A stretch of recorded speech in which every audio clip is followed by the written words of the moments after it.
We usually take for granted that the people we love the most will always be in our lives. So when Mickey and Kathy Dart of Alpine, Texas, had their youngest child, Mick, they never imagined that he might not live long enough to fulfill any of his dreams. You ready? Good catch, all right. He was a happy little guy. Did the things little boys do. He'd crawl up on your lap, you know, and curl up and go to sleep. Count your fingers. It was neat to have a son. But just before Mick turned 3, he began suffering from some puzzling health problems. He started to basically bloat up. His liver was so enlarged they thought he had a rare liver disease or possibly a tumor. It's laid out in a long After 2 days of testing, Dr. David Goff discovered what was wrong. The ability of the heart to squeeze was very limited. And therefore, each time the heart beat, the blood, instead of going forward, a good portion of it actually regurgitated backwards. Now we're shifting to a sort of a donut view. We figured we could probably control everything with medication and that we'd caught it. It's sort of like putting premium gas in your tank when the car knocks. And it may be something that he could probably outgrow as he grew older, his heart gets stronger, things like this, but it didn't work that way.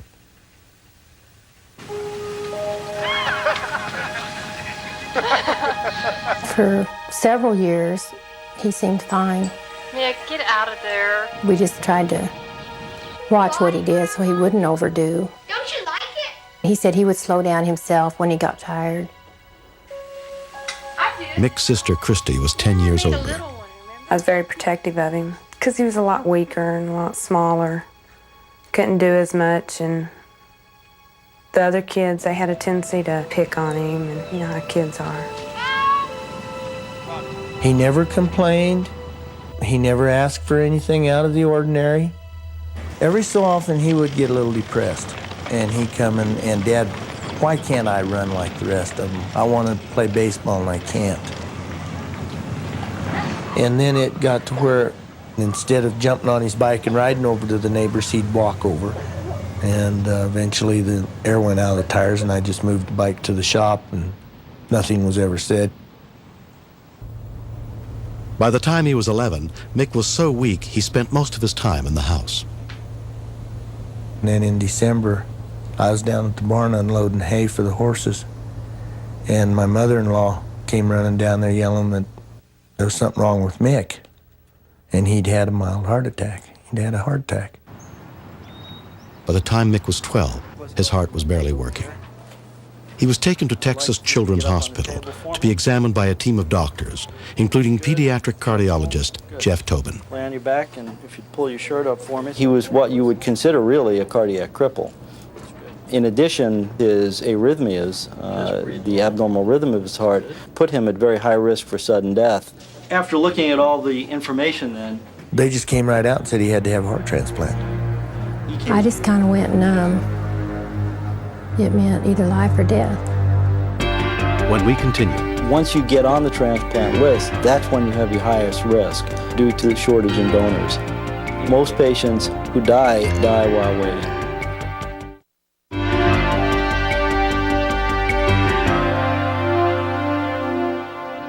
because the Dart family lived more than 500 miles from Children's Hospital in Houston, Mick and his father moved into an apartment there to wait for a donor heart.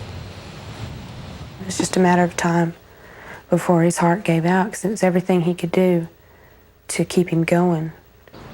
One doctor described it as running a semi-truck on a lawnmower engine. It just doesn't work. It was real hard for me to leave him because I had never been away from Mick more than one night since he was born. Your mother called last night. She wanted to talk to you, but you were so tired. You got to move up the ladder in order to get one, and we were at the bottom rung right then, and we had to wait. Once you get on the transplant list, that's when you have your highest risk due to the shortage in donors. Most patients who die while waiting. The morning he arrested, he talked me into going back to bed with him, right? I never heard him. Mick! I heard the same type of noise once before because my dad died in my arms. Massive coronary. You could see him gradually turning blue.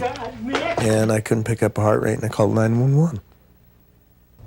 I knew I had to do certain things. I had to get the door unlocked. I had to give him CPR. I did make a mistake. I didn't get him off the bed instead of putting him on the floor where you'd have a little bit better control over him.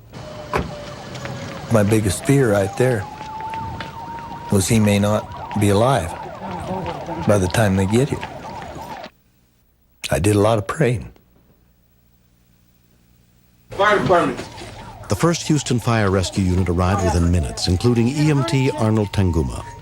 His dad had said, I think he's gone. We don't think that way. There's always hope for us. Notify him that we have CPR in progress. All right, no pulse. Paramedic Randy Cockrell was told about Mick's medical history. Transplant. Because the heart is already damaged. You don't ever know if you're going to have a successful resuscitation. I shocked him. He converted fairly quickly. He's got a pulse, keep bagging him. But you also got to worry about the brain. Because if the brain's been without oxygen so long, you will have brain damage. He's back in V-fib. 1300. He's back in V-fib. Clear. Everybody stay clear. I shocked him again. Okay, check the pulse and bag him. Okay, he's back in normal sinus. Give me another blood pressure, see if it changes. When his father was telling me all the stuff about his heart condition, it's hard. To me, I thought he would live for about maybe a day or two, and that was it. Mick's mother and sister caught the first plane to Houston. When they arrived, Mick was in a deep coma. They told us that they would have to see if there was any brain damage from the cardiac arrest. And so temporarily he was off the donor list. We knew that he couldn't get better and that he would never get out of that bed unless he got a heart. I kept imagining what it would be like to go through a funeral with him, how it would be without him.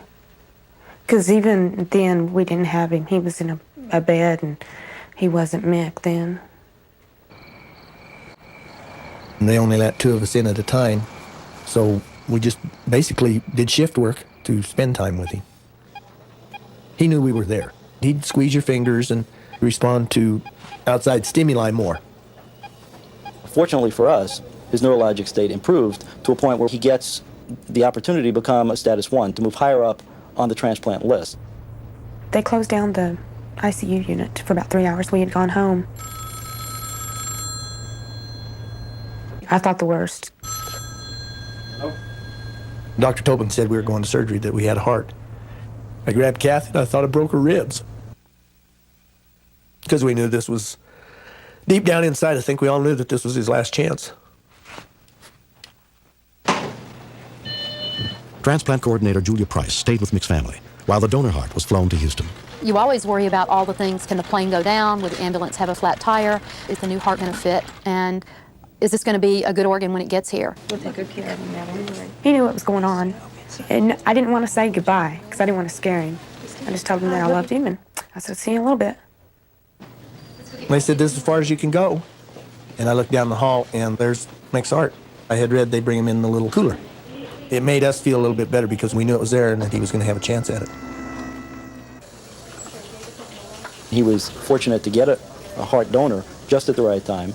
Actually, I think the real reason he wanted a heart transplant wasn't so much that he noticed all of his problems, but that he wanted to play second base in Little League. I'm very nervous before the heart actually gets going and starts pumping. So we pretty much pace back and forth. If the heart starts, then you're in pretty good shape. If the heart doesn't start, you don't survive.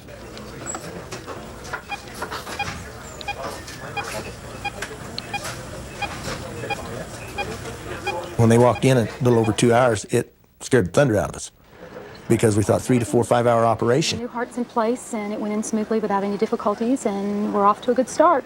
He was in a private room now, the recovery. The minute we went through the door, you could tell he was at peace. Best he's had. Best he's had. We got to put our hands on his chest and feel the heart beat. He says, oh, go ahead, it won't hurt. Right up here. His coloring was wonderful. I mean, he had rosy cheeks.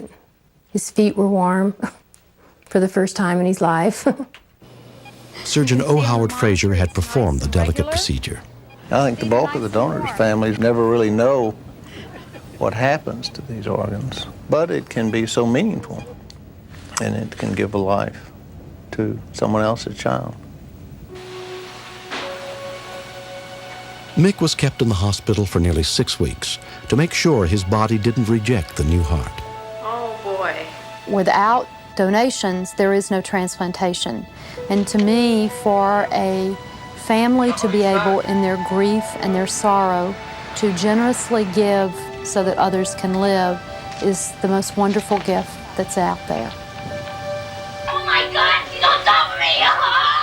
We finally get some of those brother-sister fights that we never had before, and he's a normal little boy, he definitely.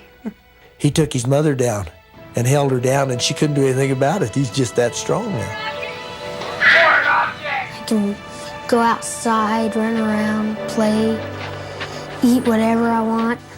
It's a great life. Get him off! A year and a half after the transplant, Mick Dart celebrated his 14th birthday. He will always have to take medication to keep his body from rejecting the donor heart, but his prognosis is very good. All his friends played baseball, and because he couldn't run and work out, he wouldn't even go watch a game beforehand. Yeah, perfect. But this last summer, the minute, that it was time to register, he was down there.